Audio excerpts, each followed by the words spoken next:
In today's episode, I speak with Vanessa and she shares some very intimate, vulnerable experiences. There is a heavy warning that the content will be triggering and uncomfortable for many. I ask you, the listener, to be attuned to your inner terrain. And if some of the information becomes too overwhelming, take a pause. If there's been triggers that have been activated, the strongest thing you can do for yourself is ask for help. The more that we can listen to stories, the more that we can share is where healing will begin.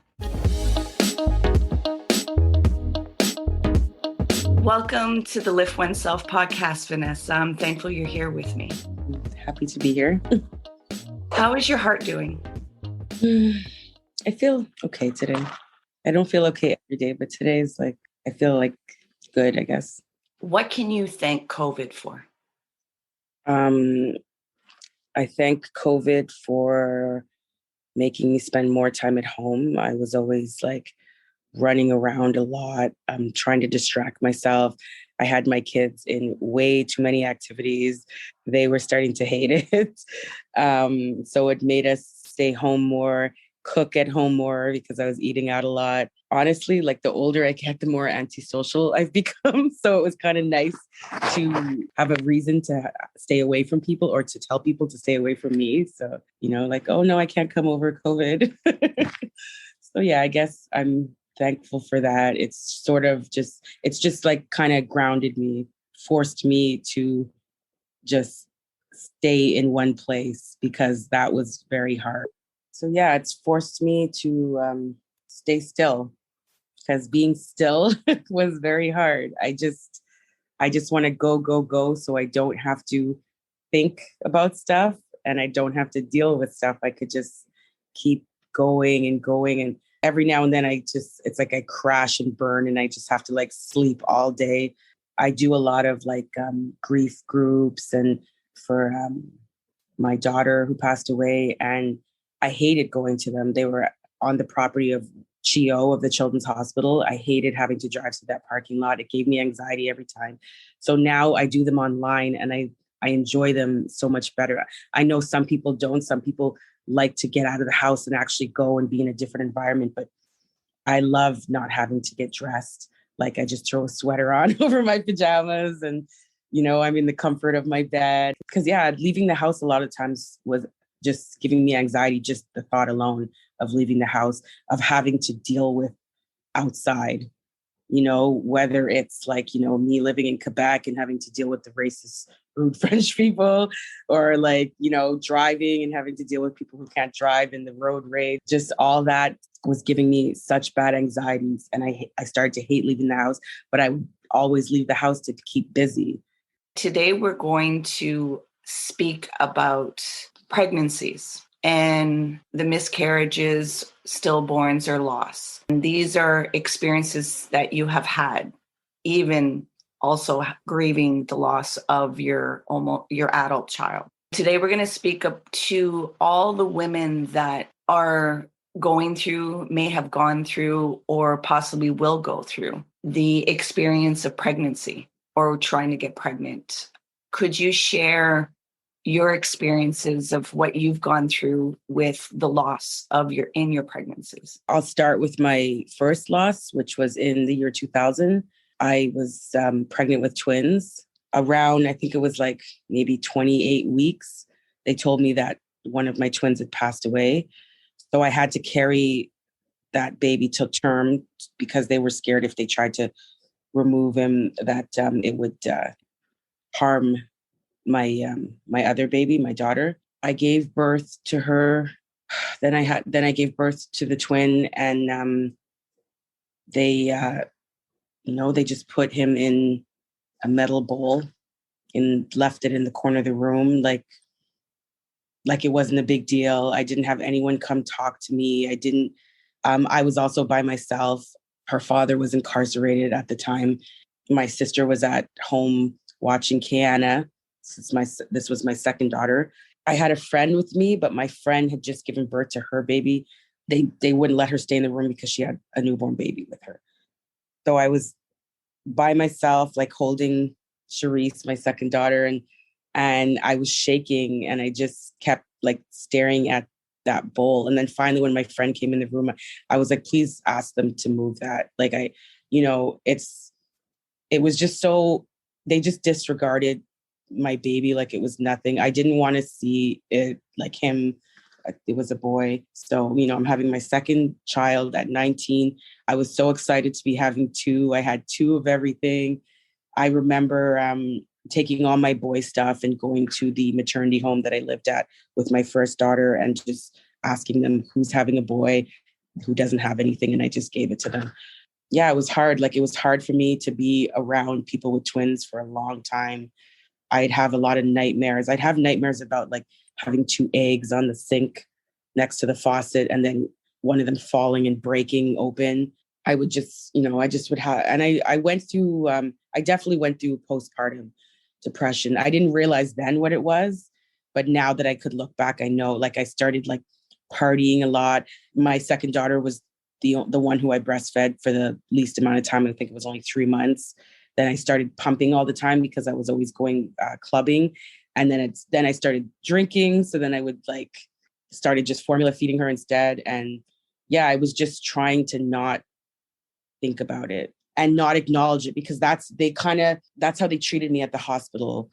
They really made me feel like garbage. And then, it's like nobody acknowledged what I went through. It was just like, well, you have a baby, so you're good. We don't have to talk about it. We don't have to anything. And it was only years later, maybe like probably 10 years later, that I was speaking with this woman. I don't even remember where she was from or if she was a dietitian or something. I forget. But she was like, I just happened to mention it. And she was like, you have 3 kids. Don't say you have 2 kids. You have 3 kids, because you have to acknowledge that baby existed. And it was the first time that anyone said that to me. Nobody, like, people just were expecting me to forget and to just move on. And then it's like, I feel almost the same with losing my adult child. Even though I had 18 years with her, some people will still refer to my second daughter as my oldest. I correct them every time. She's not my oldest, she's my second. And, they just sort of avoid the topic of Kiana as if she didn't exist. And I make sure that people don't do that, because she did exist. Just as much as my stillborn baby existed, my 18-year-old daughter existed too. So I just feel people are uncomfortable with it, and they think that avoiding it is a favor to me, but it's really not. I feel like acknowledging the children I had is huge. It's like they mattered, they existed, they mattered, they were here. It's not something like I made up in my head. Yeah, that was hard, and I didn't have the tools to even know how to go about dealing with that. I was so young. I was raising 2 kids by myself. The baby father was incarcerated. I actually left him after that. So the next one was my stepdaughter's dad dove headfirst into this like really intense, serious relationship. So we started to really clash because of, my daughter was having issues and he wasn't supportive at all. So then when I became pregnant, he acted like it was the worst thing in the world. I don't talk about this often because he's passed away now. It's been 13 years. I don't like to speak badly about those who aren't with us, but it's not me speaking badly. It was my reality. This is what I experienced from this man. So I got pregnant and he moved out. He was like, I should never have any more kids. My daughter's crazy. I'm a horrible mother. But he moved out and left his daughter with me. He kept telling me he'll come back if I have an abortion. And I'm like, I'm not going unless you come with me. I go in the room. They give me some pill to like soften my cervix. I come out, he's gone. He left. This was right before Christmas. So on Christmas Eve, I end up miscarrying and I'm by myself with the kids at home. I call him. He doesn't answer. I call his sister and tell her what's happening. And he says she's probably lying and just wants attention. And I didn't tell anyone I was pregnant. I was trying to hide it just because he was making me feel so just like I should never have any more kids because of Kiana's behavior. He was acting like it was my fault that she was behaving like that. It was something I did. And I already felt like that because I'm young. I don't know why my kid is acting up. I'm, and a lot of times you have these meetings with people and they're like, oh, well, you're young, you're doing this and that. And it's sort of not directly telling you it's your fault, but telling you it's your fault. I already internalized a lot of that. So when he's there telling me, you shouldn't have any more kids, look how your kid is acting, you did this and this and this. And he just really, I'll never forget the way he made me feel. So now fast forward to now, and his daughter is 21. She lives with me. She's been living with me for a while. She came and told me that she was pregnant, and the boy told her he wants nothing to do with it. And this is the first time that I told her, your dad did that to me. And I never want you to feel the way he made me feel. You do what you want to do. If you don't want to keep that baby, then you don't. If you want to, then you do. But whatever decision you make has to be your decision. Do not make a decision to appease anyone else at all. It's and she's keeping the baby. She's due in October and it's a boy. And now I'm happy with that. And she's kind of made up with the boy and now he's being actively involved. I would never, like, as soon as she told me that, it all came flooding back. And I'm like, I would never want any of my girls to be made to feel that way by anyone at all. And I hate that, like, as a young woman, the love in your life has so much power over you and could have you like questioning yourself. You have these boys come in your life and they just shower you with all this love. And then all of a sudden, when they no longer have use for you, you're questioning yourself. Like, what did I do wrong? What's wrong with me? What's my faults? And it's not even about you. Like, that wasn't about me at all. That wasn't about me at all. If I could go back, I would have never went to that appointment. I would have never taken whatever they gave me that caused me later to have a miscarriage. I felt horrible. And I told myself that I would never, ever, ever be put in that situation again. And I haven't since that time. So my next loss after that, I was in a very healthy relationship. I was happy. Things were going well. I was still having a lot of issues with Kiana. But I had somebody who was very supportive and actively helping me for the first time. We were having a child together. We were super happy. It was like one of my few pregnancies that I wasn't sick. I was like glowing, I was so excited. And my daughter was having some kind of crisis. Kiana, I don't remember what it was about. She was about 10 or 11 at the time. And she, when I was like trying to close the drawer from her trying to get a knife, she started like kicking me. She ended up kicking me in the stomach twice. I was about 4 months pregnant. She was trying to jump out the window. We lived on the 4th floor. I had to call an ambulance. So they took her to the hospital. She stayed there for like 2.5 weeks. I started bleeding. So I went to the hospital, had my ultrasound. They didn't say anything. Like, usually the technicians aren't allowed to give you results. But I knew something was wrong because I didn't at any point see the heartbeat. So then they came and told me, your baby passed away. And you're probably going to have a D&C. So I was just distraught because, like, I was actually in a healthy relationship. I was with someone who was very supportive. And and this is something else I barely ever talk about because I never want to blame my daughter for that. I didn't tell them that I was pregnant. I was going to wait until I was further along. So she didn't know. And I never told her, about the loss because I didn't ever want her to feel like it was her fault. The hospital gave me like pills to sort of have a miscarriage. And I remember taking them and then starting to hemorrhage like really badly. So I, the hospital she was at it's in Gatineau. It's like the Gatineau hospital. So there's a children's floor, but it's an adult hospital because Gatineau doesn't have a children's hospital. So I went to that hospital and I went to see her. And then I was in the emergency room. I was in the emergency room for almost 24 hours. I couldn't even hold my head up anymore. Like my blood pressure was so low. My boyfriend at the time had to drive me over to Ottawa. I had to, I think I ended up having a blood transfusion. I remember that they pulled the sack out and I could see the little baby in it.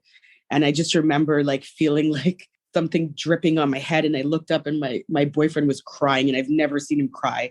It was just, and I ended up being there for 3 days. And then after that, it's like she came home, I had to, even though this man I was with was very supportive, he didn't fully understand what that was like for me.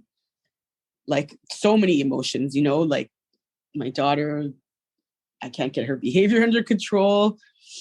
She attacked me while I was pregnant. It's like I'm upset that I lost my pregnancy, but I don't want to be mad at her. And it was, I was in a good place and it's like, it's been 3 days. You need to get out of bed now. We need to whatever. And I was getting so angry at him that it caused us to break up. I couldn't do it. I was just like, you're being insensitive. You don't care, whatever. Like I said, we're still very good friends to this day. But at that time I couldn't deal with, he didn't understand and I couldn't deal with that. I don't expect him to understand. I think like it's something you physically have to go through. I think it's hard sometimes for men to understand what kind of like deep loss that is. It's like you have this human being growing inside you and you feel so good and you're glowing and everything's going right. And then all of a sudden it's like, gone and you're just supposed to move on with life like as if that never happened. It was really tough to deal with. After I had my DNC, the surgery to remove whatever remains were left in there, they put me in a recovery room with people who just had babies. And, I'm hearing the little suckling and the little baby noises. And it was absolute torture. It was just torture. They warned me before. They're like, oh, well, the last time I had a loss, they had changed that. And they have a special place you go and they don't put you. The last loss I had, I went to Riverside Hospital in like a clinic. So there wasn't, but I know some hospitals in Ottawa are still doing that. And it's, I feel like it's awful, especially that the infertility rates are going up so much all the time. And more women are experiencing loss than not. Have it set up where there's a special place. You don't have to be around other people with their living babies and their happiness while you're sitting there with your dark rain cloud over you and just completely miserable. It's like, it's just such torture. It is. I ask you, the listener, to do a check-in and see if any triggers have been activated. The strongest thing you can do is ask for help. You don't have to do it alone. I had 2 more miscarriages after that. The next one was while I was incarcerated. Going through the loss and the miscarriages is already hard enough, but to go through that while being detained in the correctional system was, that was just like next level. I started bleeding. They initially took me to the hospital. Then they said that my baby had passed away. They're like, oh, you're probably going to pass the baby, whatever. Just they took me back to the jail. I passed my baby in my cell with strangers who I didn't know. When you're inside in Ontario, you don't get to wear your own clothes. So they give you these jogging suits that everybody else wears. So they're often like really dirty looking stains and holes in them. And they give you underwear, like new underwear, but it's like they give you 3 pairs and you're responsible to wash them yourself in the sink. When I say the sink, it's like this little, metal thing attached to the metal toilet with a little push thing and like little drip drops of water come out. When I miscarried in my cell. And sorry that this is graphic and probably triggering. They were like, we're not giving you new underwear. We already gave you some. Wash them in the sink. They were like drenched. So how am I supposed to wash that in this metal sink and then I had blood all over my sheets. They were like, we already gave you new sheets. And I had to sleep on those sheets for like 3 days. I passed my baby in the toilet and with 2 women in my cell who I just met. And it was horrible. After that, like I went into such a deep depression that I stopped eating. I was just, fainting everywhere all the time from my iron being so low, my blood pressure being so low. I kept bleeding and I kept asking if I could go back to the hospital. They wouldn't take me. I asked the doctor there at one point, I'm like, have you ever lived in a third world country? He's like, no. I'm like, well, neither have I. Like I was born in Canada and we're supposed to have the best healthcare system. And I'm here being treated like I'm in a third world country, like washing my underwear in this little drip drops of water, not being able to see a doctor, not getting any medical care. I was scared that I would never be able to have kids again because I didn't know what was going on with my body. It was horrible. And they were acting like, I'm incarcerated, so maybe I don't deserve to have any more kids. And that, that's how they had me feeling. And I remember there was girls smoking in my cell. I forget if they were smoking cigarettes or weed. I don't know. But I just like rolled over and just ignored them. And one of the guards who was pregnant herself, she was maybe 7 months. She was doing her rounds back and forth and she started banging on the door. She's like, who's smoking? Whatever. I didn't even get up. Then she's like, you on the floor, get up, So I'm like, what? She's like, oh, I'm pregnant and you're smoking. I'm like, first of all, I don't smoke. You put me in the cell with whoever. I don't get to choose who my roommates are. And second of all, do I care that you're pregnant? You didn't care that I was, because this is the same guard who refused to give me new sheets and underwear. She told me, we already issued you some. And she was pregnant herself. So I'm like, you didn't care about my pregnancy. So why would I care about yours? Maybe if I did, I would say, hey, this guard's working. Maybe you guys shouldn't smoke in the cell. Wait till she finishes her shift. But no, I'm treating you with the same energy that you guys have treated me. I ended up filing a lawsuit against that jail when I got out because of the treatment. Like even after the miscarriage, I remember we had this really bad search where they lined everybody up, made them all strip down, throw their bras and underwears in a pile in the middle of the floor. And they were telling me to take my underwear off and squat and cough. And I'm like, I'm not doing that. Like I just had a miscarriage. I'm wearing a pad. I'm not going into the yard with no underwear on and just bleeding down my leg like a dog. Like that's not happening. And if you want that to happen, then I'm calling my lawyer right now. Like I just had to outright refuse. I'm like, I'm not doing that. And then they were like, oh, just be lucky we let you keep your underwear. Imagine that I should be so honored that I'm allowed to keep my underwear and not have to squat and cough after what I just went through. Like that's a whole other topic. The correctional system, I'm not going to go too much into that.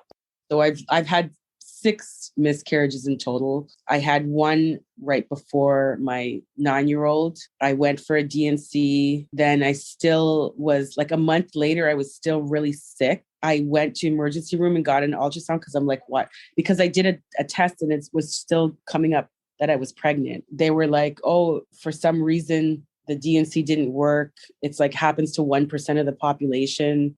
So then they gave me those pills again, which I had taken the first miscarriage I had, or the second, I started hemorrhaging again. Like at first, it's like I was just bleeding normally and I'm like, okay, everything's going well, whatever. I was throwing a surprise baby shower for someone. We all got in the car and drove to Montreal to this apartment where we were hosting the baby shower. And when I got there, I was wearing jeans and they were just soaked and I didn't want to ruin her baby shower. So I changed. I just kept going and checking it. And I just sort of toughed out the night and then went into the emergency room the next morning. And by the time I got there, they were like, we don't even know how you're standing upright because my blood pressure was so low. When I look back at those pictures, I was so pale. Like I just looked like a ghost, and I can't even believe that I just feel like I didn't want to ruin her. It was like her day. And I also probably just didn't want to even acknowledge the loss anymore. Like I just wanted to put it out of my head and keep going. And yeah, so I still sometimes can't even believe that I did that.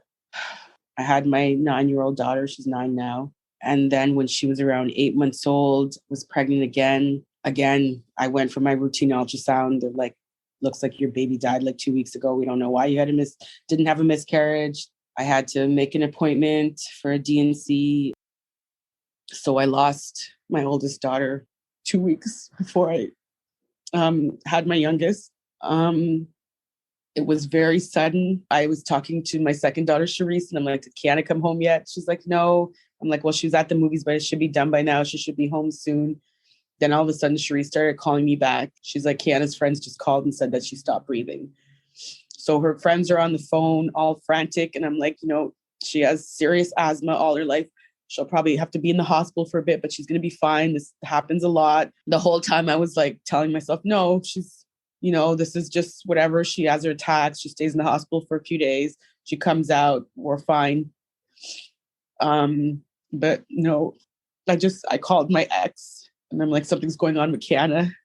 He got to the hospital within 5 minutes and called me, giving me updates. He put the doctor on the phone with me. The doctor was like, her heart stopped, but we got it beating again, but it stopped again. And we're working on her now. And then maybe like 20 minutes later, he was like, sorry, your daughter died. Like he said it like so nonchalant, like he was talking about her getting a haircut, like, sorry. So, your daughter died, but I'll never forget that. And even though I wasn't there in person, my ex was even telling me like that the guy was just very rude and cold and just not being sensitive to the situation. I don't expect people in the medical field to like sit and cry with you. And I know they have to maintain some kind of professionalism, but I feel like, especially when it's a child, like she was an adult, but she was a child and she was my child. And when you're telling parents that their child is gone, that's not the way you do it. See, they're telling me, oh, you can't touch her because we're still investigating. They sent police to my house to search her room. They interrogated all her friends. I kept telling them like she's a known asthmatic.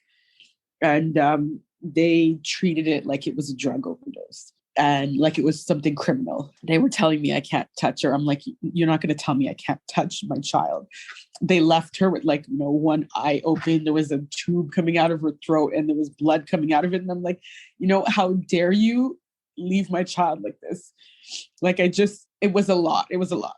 At the end of my pregnancy, and I'm supposed to be like excited and happy that a baby's coming. And now I'm like, I don't even want a baby anymore. I want my original baby back. I was so young when I had her that it's like we grew up together, This was January and all of a sudden she was gone. I felt like I didn't even get to grieve. The doctors telling me we're going to induce you because we feel like it's too much stress on the baby for you to still be pregnant. And they were trying to induce me the day after her funeral. And I was like, absolutely not. Like, I'm not going into the hospital. The last place I saw my daughter was in a hospital. I don't want to be sitting here hooked up to machines and I wasn't ready for that. So I went I think it was 4 days later. Kiana's funeral was on a Monday and I gave birth to my youngest daughter, Maya, on the Sunday. I think I went in on the Friday. I was there for 2 days and my labor wasn't getting started. It was just a lot. And at one point I was just like, I'm done. The labor's not getting started. I'll come back when it starts on its own. I don't want to sit here anymore. I want to go home. I don't even care. I don't even want a baby anymore. Like, I was just so distraught. I had some really good nurses who would come in and, they put a note on my door about my situation. So they would be very sensitive and, okay, we know what you're going through. We're not going to bother you too much. Just let us know if you need anything. Then I had other ones who were like, oh, so you're going to have social work involvement? Are you going to be able to take your baby home? Is the baby going to go to Children's Aid? And I would have to tell my sister, tell them to get out of the room. I don't even want to be alive right now. So I don't care if you're alive either. If you come in to me like that, I'm just going to lose it. I was already losing it. So at one point I was left by myself. Like my sister was there with me, but then I was there for 2 days. So she had to go home and shower. I had a friend come, but then my friend left and I was by myself for maybe like 2 hours. And during that 2 hours, I was completely losing it. Like I was trying to unhook myself off the Pitocin they were giving me to induce my labor. I'm like, I'm going home. Take this machine off of me.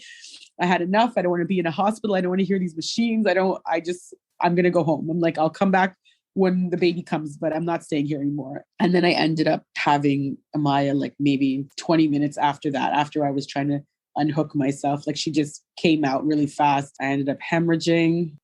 They were trying to put me in surgery. I was like, I'm not going into surgery. Like I just wanted to go home. I didn't care. I ask you, the listener, to do a check-in and see if any triggers have been activated. The strongest thing you can do is ask for help. You don't have to do it alone.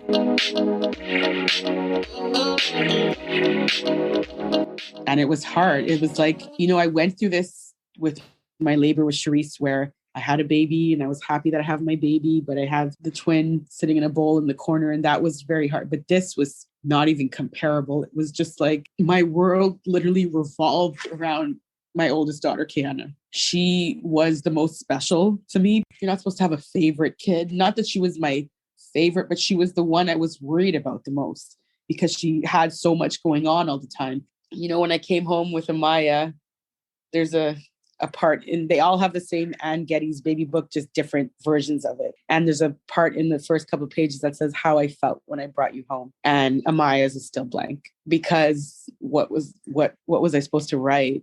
Was I supposed to lie and be like, we were so happy and everything was full of sunshine and rainbows? Or was I supposed to tell the truth? Like everybody was miserable and distraught and crying, and I didn't even want to be alive. And I certainly didn't want to have a newborn baby to take care of when I didn't feel like taking care of myself. When you go through a loss like that, it's like everybody all of a sudden is your best friend. Oh, how are you okay? What happened?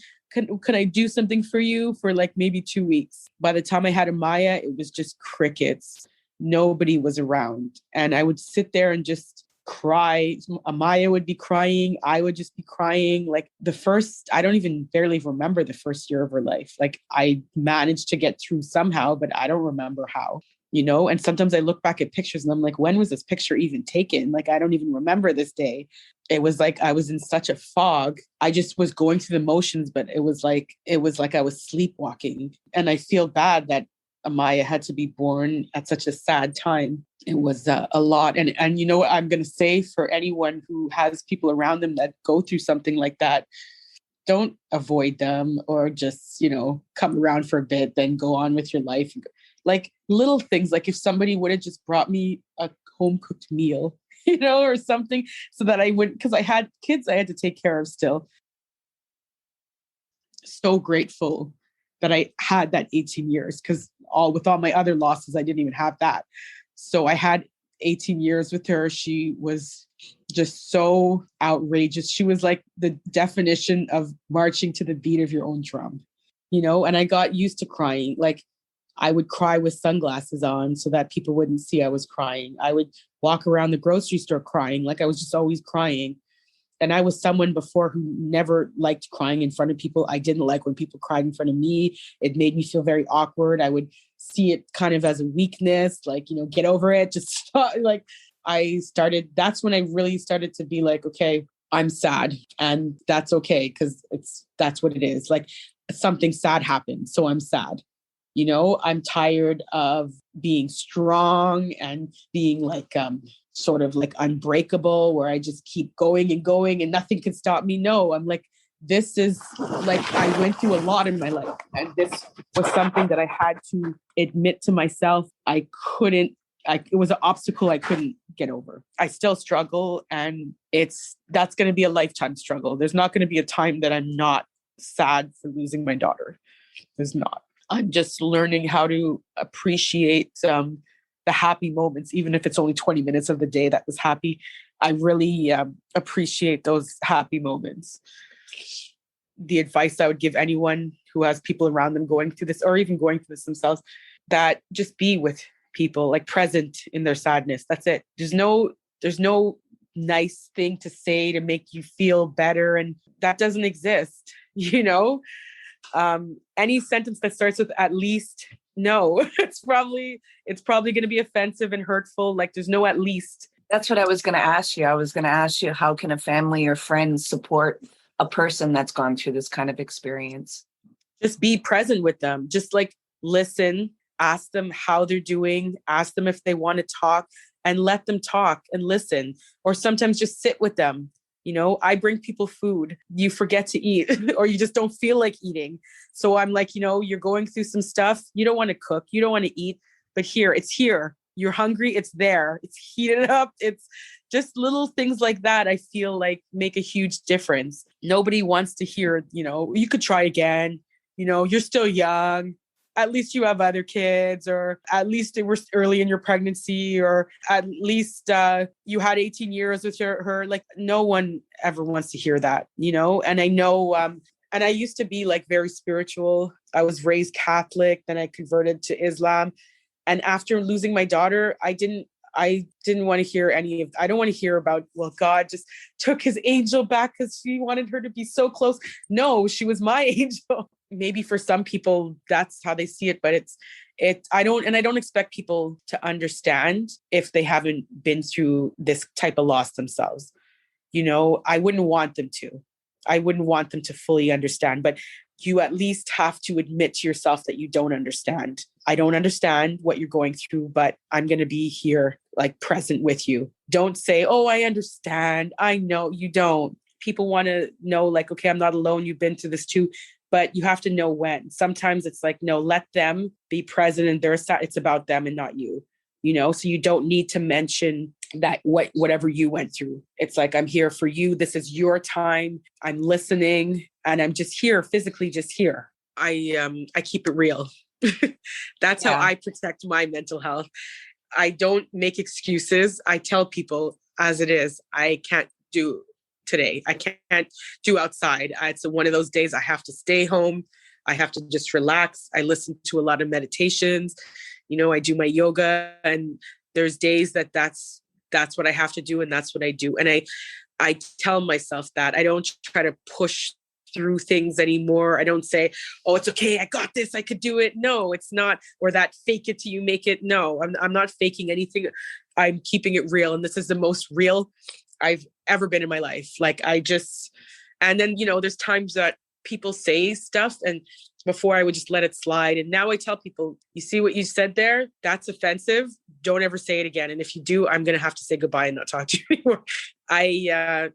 This is how I protect my mental health is I just keep it real with myself. I keep it real with the people around me. And I say how it is. And it took me a lot. Like I'm in my 40s. It took me only now to be able to do that. All my life, it was like, I'm fine. I'm great. Everything's good. I could do this. And it's that for me was not normal. I want to ask you this for some listeners that may be in this experience or that you can relate to. You mentioned in 3 different circumstances, the loss of one child, yet still having to be there with another child. Yeah. So you experienced it with the twins, you experienced it with Kiana and the miscarriage, and then you experienced it with Maya and Kiana. Having to be there for your child and trying to bring a type of aliveness, yet still hold and be honest with the sadness. What words would you offer to somebody so that they don't, quote unquote, fake it till you make it and try to negate one over the other? How can they bring both into the experience so that they don't drown? You have to give yourself time to be sad. You can't just pretend that you're not sad or that what you went through wasn't a big deal. It was a big deal. You have to acknowledge your feelings and acknowledge like the loss, because like, it's like we live in a society that just pushes those things away, and it's like, just forget it, just keep going. And for me, that's not healthy. Like, you have to just take time to like I said, I have days where I just stay home and I cry all day, and that's okay. It's not every day, but I'm going to have those days. And that's like, I need that. I need those days. I need those days to just say, I can't do it. And that's okay. And I was someone who was very super independent. And I always prided myself on doing everything myself. Like, I don't need a man. I don't need family. I could do this. I got this. You need people. I feel like that whole takes a village to raise a child mentality, that needs to be normalized, because you need people. We need each other. Like it's not even healthy to do everything by yourself. It's not healthy to have to go through things and struggle and do it on your own. You know what I mean? So it's like, even if you have to find a village with strangers who also went through the same things you did, then that's where you find your village. Because sometimes it's like the people around you don't understand. So you have to go through, strangers on Facebook, whatever, but you need that. You need that human compassion, that empathy. You need that, just to tell you you're not alone, and you're sad, but you're going through sad things. So be sad. Grieving is so personal, and everybody does it differently. That's one lesson I really learned. There's no right or wrong way to grieve. No matter what stage of loss you had, there's no right or wrong way. So you really have to, you just do whatever makes it softer for you. Not even better. I hate that word, but whatever makes it softer, because it's not going to grief doesn't get better, but it can get softer, not so harsh and not so like in your face and like taking over your whole existence. Because, when you're really in the, like the middle of it, it's just like, it takes over everything. Like everything used to remind me of Kiana, or everything would it's like you lose a baby and all of a sudden everyone around you is pregnant, and you have to be like, oh, congratulations, but really I hate you. Why are you rubbing your shit in my face? I don't care. So it's it just takes over you. That's all you see, because it's like you're missing something and all of a sudden it's everywhere. Everyone else has it except you. It's like you're in a coma and everybody around you's life is going on, but you're like, and you hear it and you see it, but you're just laying there. You can't do anything, like, it's like, you just have to like take it. And that's hard. Whatever makes that softer, then that's what you do. Like I said, it's very personal, and some women want to talk about it. Some don't want to ever talk about it again. Some women need a hug. Some people don't want to be touched at all. Some people want to eat. Some people don't want to eat at all. And there's nothing right or wrong about any of that. It's just whatever makes it softer and I guess more manageable. As you said, some don't want to talk about it. Would you say, though, it's important to acknowledge the pain? Yeah.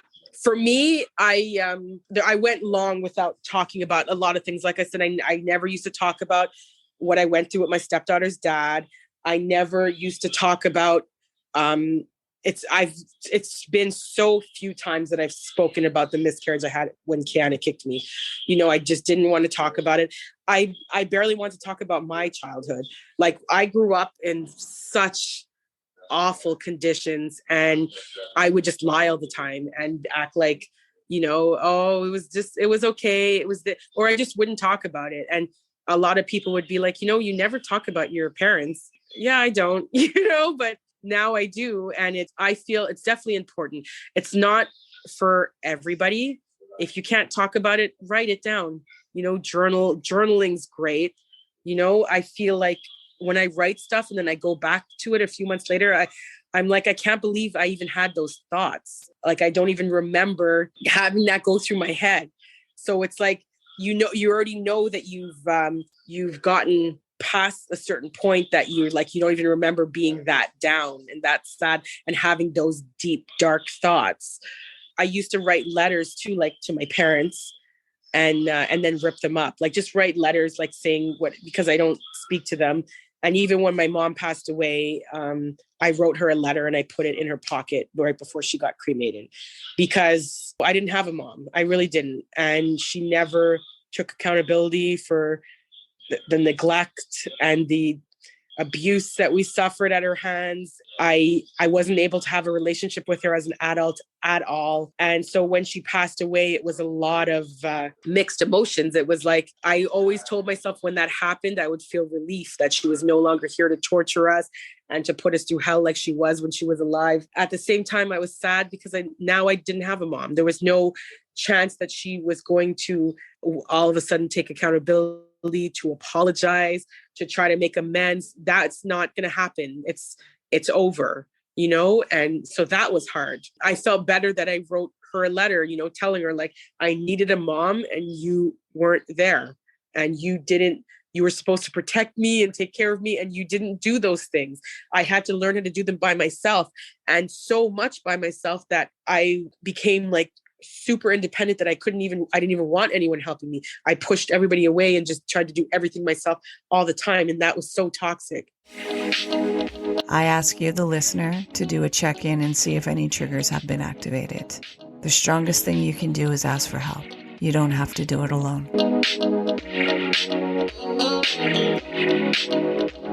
Imagine that you're 18 years old.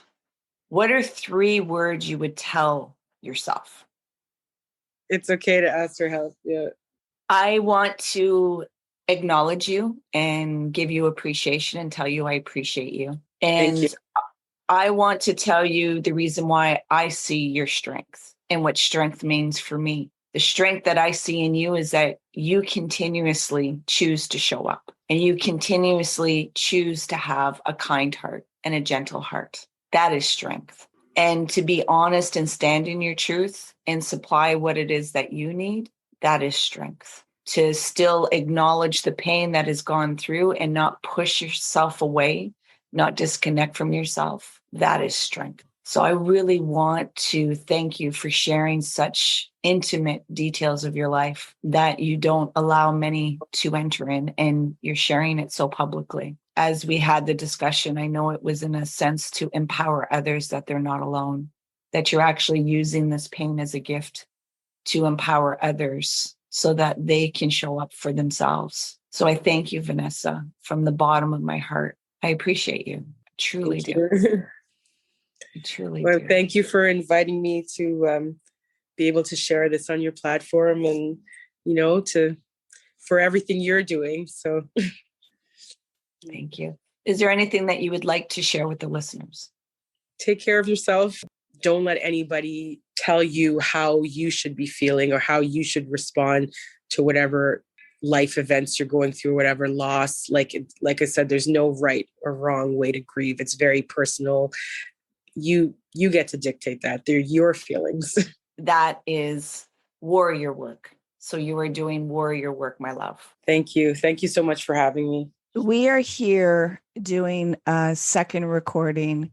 As Vanessa listened to the edited version, there were some things that she felt were needed to be said. And I wanted to give her that space to be able to acknowledge her truth and share it. And that was in regards to your last pregnancy that you recently had and what that experience was and what you felt. Do you mind sharing with the listeners what that is, Vanessa? So my last pregnancy was last summer. I was very sick. I don't remember if I mentioned earlier that I suffer from, I'm going to try to pronounce it properly, hyperemesis gravidarum, I think you say it. It's like extreme nausea and vomiting in pregnancy. And it's all day and you can't get out of bed. Everything just makes me throw up, everything. It was so bad that I'd be lying in bed like for days and the smell of my hair would make me throw up, like just sleeping on my hair, like everything was bothering me. I just kept telling myself, okay, well, I'm going to get a baby out of this. So I could endure it. It's only 9 months. I could get through it. I've been through this before. I've been hospitalized a lot of my pregnancies for dehydration. Like I suffer from this most of my pregnancies. I've had this. I knew right away when I didn't, like I've had so many ultrasounds, I know like when you don't see the heartbeat. So I already knew because the technician isn't allowed to tell you, but you usually see it or you hear it. So when I didn't see that, I knew that that the baby was gone. And they said that my hormone levels were still so high that they think that the baby just passed away that day.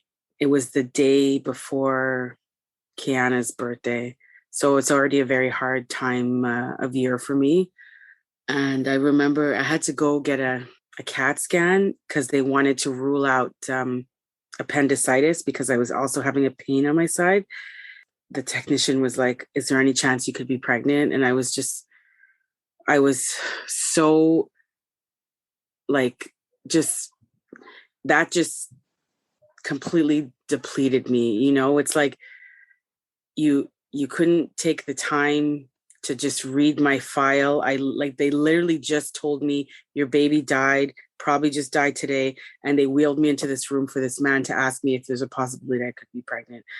And because of COVID, I had to keep the baby inside me until they were able to do a D&C, which was over a week later. So I was still vomiting every day. I was still super sick and I was just super depressed. I was calling them every day crying, like, please just give me an appointment. This is torture. Like, at least before I was like, you know, I'm sick, but I'm getting a baby out of it. Now I'm just sick for nothing. And it's like, you can't treat people like this.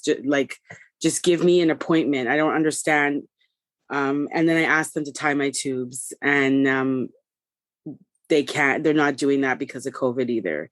So, you know, I just really felt like, that one hit me the worst because I was already in such a down place, you know, after losing Kiana. And I really feel like I was robbed of my newborn baby stage with my last daughter because I was so sad.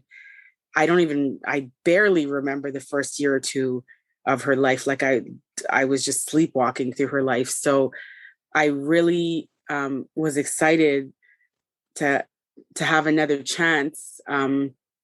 And, you know, I didn't get that. And it's just, you know, I just felt like just defeated. I just felt like life just kicked my ass and I had to surrender. Like, you won. I give up, you know, like I felt like I really just gave up on life at that point. You know, it's just like, you just feel broken, you know, like I feel like my spirit was broken. My motivation, I just felt like my body's broken. Like I can't even keep my pregnancy for the full term. And there's something wrong. And, you know, I've done tests and they never know what causes these things to happen. With being so sick, I tried so hard to just stay in bed. You know, I was so paranoid the whole time that something was going to go bad. So I'm like, let me just lie down as much as I can, not lift anything, not eat as well as I could with whatever I could hold down, take my vitamins every day. Like, you know, like you're on edge when you already have a history of miscarriage. You don't get to fully enjoy your pregnancy because it's always going to be like, you know, is the baby moving? You know, am I spotting? What's that pain? Like everything is like just paranoia. Like every ultrasound, you're just like clenching your fist until you hear the heartbeat, you know? So it's just devastating and it's not spoken about enough. So people don't get it in school, like grade 5, you know, when they start teaching sex ed and they teach you about, you know, pregnancy and about birth control and abstinence. They don't talk about what happens if you can't get pregnant or if you can't keep a pregnancy. You know, this is stuff they don't talk about what pregnancy does to your body. They tell you how to prevent it. That's it. And then they make it seem like, okay, you have sex, you get pregnant, and you have a baby. That's how it goes. But that's not the story for a lot of people. because I think there's this wrong narrative that the human body functions this way for everybody. Yes.